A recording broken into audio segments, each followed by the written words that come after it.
flood situation, we have many discussions. One of the things, given sa layman, which I understood, was that when they were measuring the rainfall in the mountain areas, because we were noticing that there was extreme flooding in the nearest municipalities such as Marikina, Cainta, and Pasig.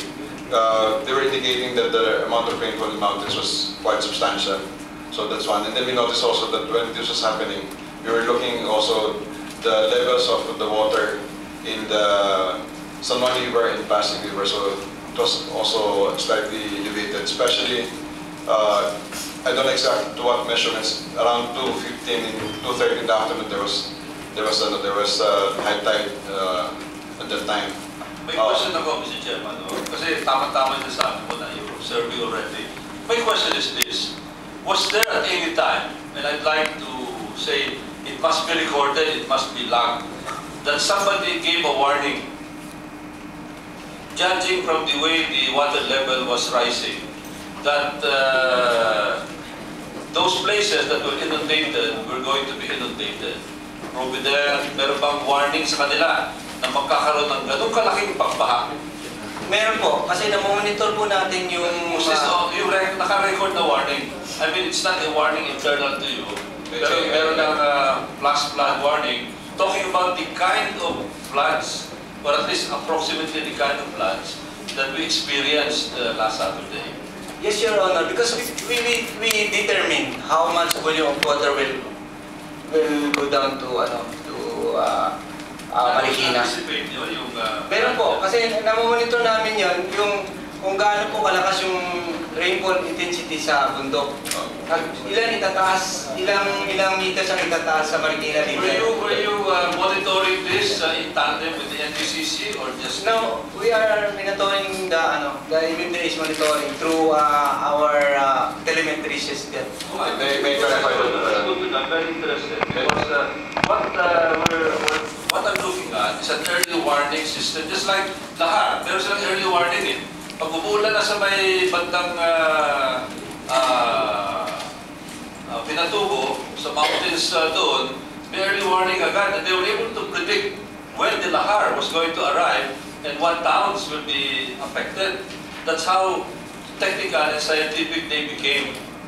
I don't know whether you reach that kind of sophistication in predicting the flooding of many parts of Manila and providing the warning at the same time. Meron po tayong yung tinatawag nating EPCOS, no? It's grant project by GB. So meron kayo, okay. Yes, we have warning kayo. At tanong, sinabihan niyo ba yung Provident? Yes, sir. Sinabihan niyo ba yung Mayor of Marikina, the Mayor of Pasig, the Mayor of Paranaque? Situation po, magiging situation, we inform the local government concerned. Is this recorded? Yes, sir, it's recorded, sir. What time? What time? We determine the this is not an inquisition, no? This is just looking at your system, because the objective now, Mr. Chairman, is using the budget.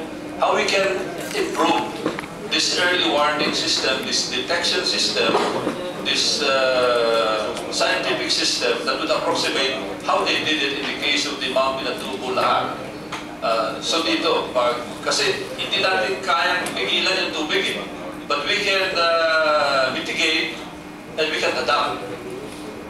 Actually, sir, this year we have a project to improve our monitoring system. So we have been... Back tayo sa warning system nyo. Kung meron kayong early warning na nalaman nyo na nagkaroon ng baha, bakit yung Provident at daming nahuli doon? Bakit yung Riverside, maraming nahuli doon? Maraming namatay pa sa loob. Oh. Of course, we cannot predict yung pagbuho ng simbahan, no? But we can predict the onrush of water, which you said that you were able to predict. Ang tanong, nakahanda ba yung mga local government units doon? Did you inform the Navy? Did you inform the Air Force that it's going to be this big deluge?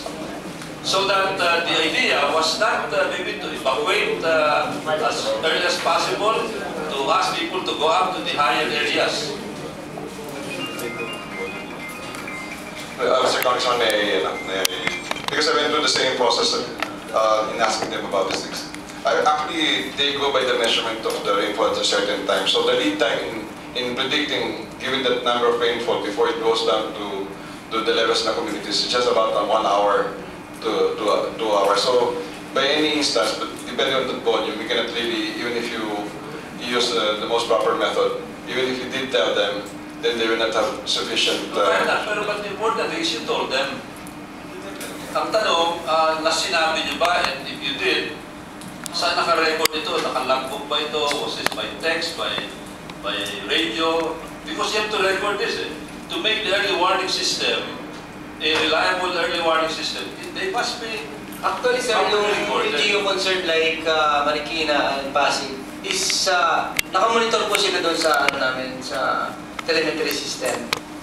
So, meron silang communication between... Chairman of the MMDA was mayor of Marikina for 9 years.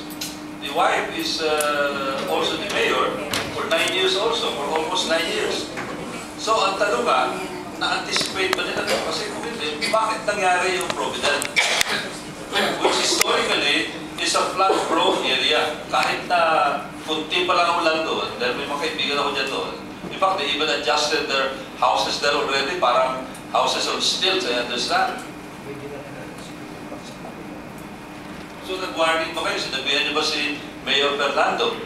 Oo, sinabihan sir sila na kasi nakamonitor nga po sila doon sa aming sa aming So, Mayor Fernando knew that there was going to be this big flood? Yung mga personnel na naka-assign sir or naka-assign to monitor the situation. Kasi pag you know, when you have the crisis management and you're anticipating some kind of a disaster, you just don't talk to the staff people monitoring. You talk to the CEO himself, the local executive, for him to issue the warnings, to talk to the Navy, the Coast Guard, the Air Force, the NDCC, Secretary Teodoro. Did Secretary Teodoro learn about the imminent flooding of those areas? Again, I'd like to emphasize, Mr. Chairman, this is not an inquisition. Nobody's going to be punished here because of their answer either way. This representation doesn't intend to file a resolution or whatever. We'd like to do this as a constructive discussion, a critique of what happened. Please respond. Yes. I'm responding in the sense that during these occasions, not only as of the recent flooding, but even